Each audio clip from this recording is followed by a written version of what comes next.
mec dans Warhammer 40 000 a vendu l'âme de son peuple pour gagner une guerre, a détruit les dieux qu'il avait lui-même libérés et est revenu 60 millions d'années plus tard pour finir le travail. Je parle évidemment de... le roi silencieux Zarek. Zarek était le dernier souverain du triarcat Necrontyr. À l'époque, son peuple était faible, malade et condamné à une espérance de vie absolument minable dans des conditions pas forcément folles. Mais les Nécrons étaient déterminés à ne pas se laisser avoir par la mortalité et les conditions de leur planète. Ils ont donc tenté d'accéder à l'immortalité à travers des alliances avec des espèces supérieures comme les Anciens et les Cthans.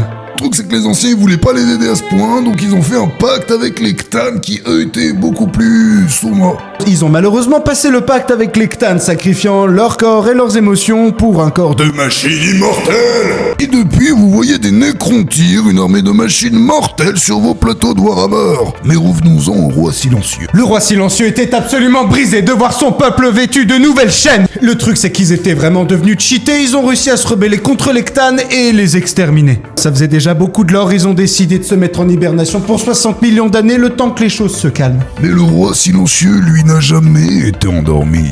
N'oublie pas de t'abonner et de liker cette vidéo. Bisous. I think therefore I am.